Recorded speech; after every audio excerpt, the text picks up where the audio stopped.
Hey, peeps. Hey, Rhonda. Jaden, put your phone up. Marco, put your phone up. Dante, put your phone up. Ethan, put your phone up. Bellinger, you probably need to put your headphones in.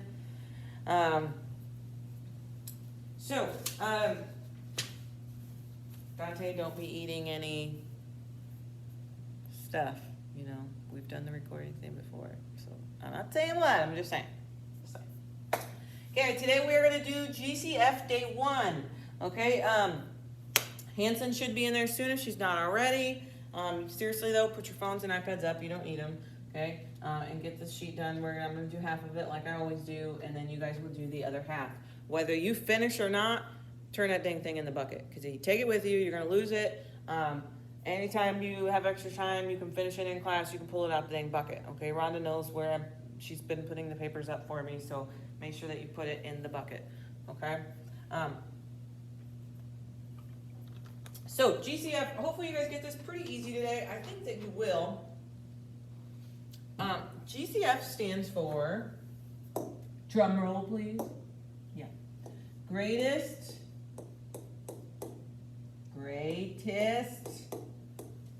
Have to spell it out. Common factor.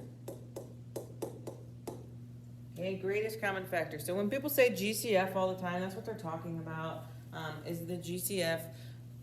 And so they want you to find the greatest common factor of the numbers. So if we look at number 1, we're given a 12 and an 18. So what that's saying in layman's terms, and I'm trying to think, but everybody usually has something in common, but some people have a lot more things in common than others. And so they want you to find the biggest thing that is in common between these two things. Okay, and so you can factor out 12. Okay, so what are two things that multiply to give you 12? Okay, and I'm going to teach you a cheater way. And I shouldn't say this because then I know you guys take advantage of it, but you can use them on your phones, but it's not the best way. Okay, so you can take the number 12, and 12 is simple, so that's why we're doing it with a calculator. And every single time you're going to say divided by 2. Okay, well, if you get a whole number, then you know it works. But if you get a decimal, like 12 divided by, 5 is a good one. 12 divided by 5. So if you get a fraction like this, or if you get a decimal, then you know that number does not technically divide in there at like a whole number.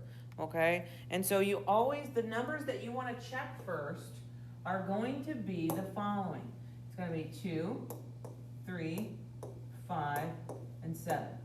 Okay, and the reason that we, normally you'd say, well, 2, 3, 4, 5, 6, 7.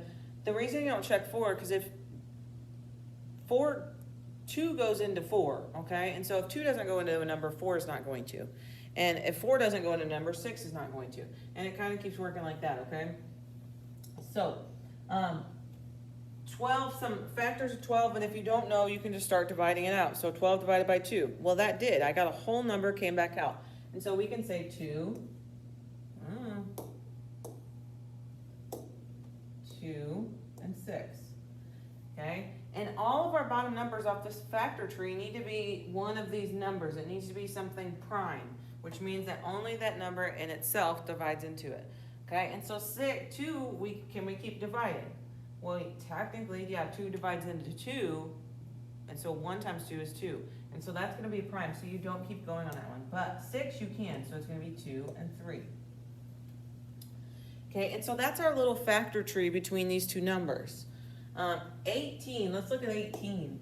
Not the number, but this number. Okay, so 18, and I'm going to do it in a little different color. 18, and we can say 18 divided by 2 and see if that goes in. It does. It's 9. So 2 and 9. Okay, well, 2 we can't go any further. It's on that list. But 9 we can, so we need to say, well, what goes into 9? So on your calculator, say 9 divided by 2. I got a decimal or a fraction, so that one doesn't work. The next number that we could try would be a 3. 9 divided by 3. And 3 and 3 works, so we can write that down. 3 and 3. Okay, and so we have our two things factored. Now, you want to, And there's tons of ways to do this, but for you guys and for just being day one, I would totally do it the slower way, okay? You can write out all of the bottom parts of the little factor tree. So any 2s, 3s, 5s, or 7s, with the exception of like if it's 17 or 19, I don't think I put any on here, hopefully not. Okay, so we can write those out in a little line, kind of. Or you can say, well, how many of those do you have in common? So, do they both have a 2?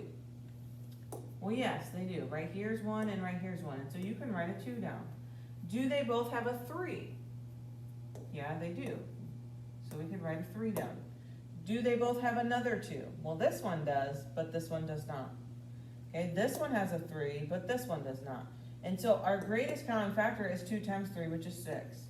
Okay, and I want you to think about that. So does 6 divide into 12? Well, yeah, it does. What about 18? Does 6 divide into 18? And it does. 6 times 3 is 18. The biggest number that you can pull out of both of those numbers is going to be a 6. Okay, now, I'm well aware that that seems like a lot of work, and it probably feels confusing right now of what is going on. But, and I'm not trying to be mean, I'm not trying to be funny, but because your guys' multiplication and number sense skills kind of are not as strong as others, you need to do the factor tree. Because some of you guys, even when you were factoring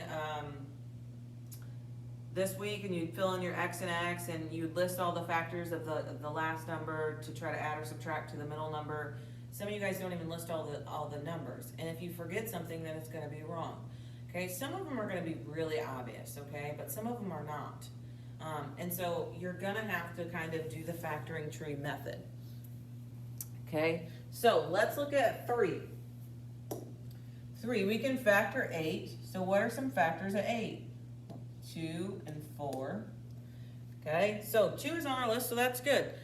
We can also factor 4 some more for 2 and 2. And so 8 you could list out or write out as 2 times 2 times 2. And we could think about that. What is 2 times 2? 4 times 2 is 8. That's how we get that. So you could rewrite 8 as 2 times 2 times 2, which is the same as 8. They're equivalent statements. Okay, and we can say 30. Well, what about 30? So get your little calculator and say 30 divided by 2, and you get 15. So you could say 2 and 15. Okay, and 15 is not on our list, so we know we need to keep going. So say 15 divided by 2. I got a fraction, so that doesn't work. 15 divided by 3.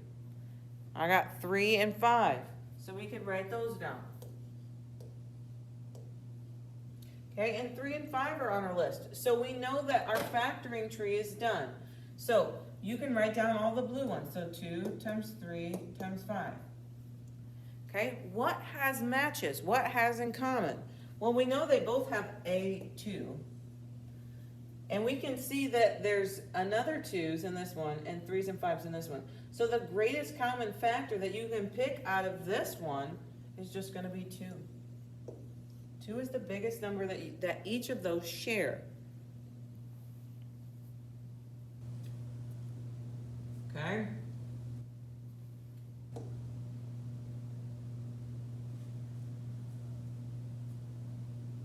Okay, look at 5. I got 28 and 49. Okay, so we can start to factor. What are some factors of 28? You say 28 divided by 2 on your calculator. And you're going to get 2 and 14. Okay, and we know 14 can divide further. So you can leave it on your calculator too and hit divide by 2. So divide by 2. And you get 7. So 2 and 7. Okay, we know 7's on that list. You got 2, 3, 5, 7. So this one is done. Okay, what about 49? Okay, and so you can say 49 divided by 2. I get a thing. So the next number for me to try would be a 3. 49 divided by 3. Same thing. I got a fraction, so it doesn't work. And we use the numbers 2, 3, 5, 7. So I need to try 5. 49 divided by 5. I got a decimal again. 49 divided by 7. And I got 7. So we know that 7 and 7 gives you 49.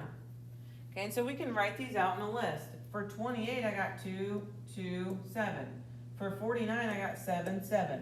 So what do they have in common? Okay, well, they both have at least 1 7. Okay, and they can say, well, do you have a 2? The 28 say, can you have a 2? Not go fish. He doesn't have a 2. Okay, and so our greatest common factor is just going to be 7.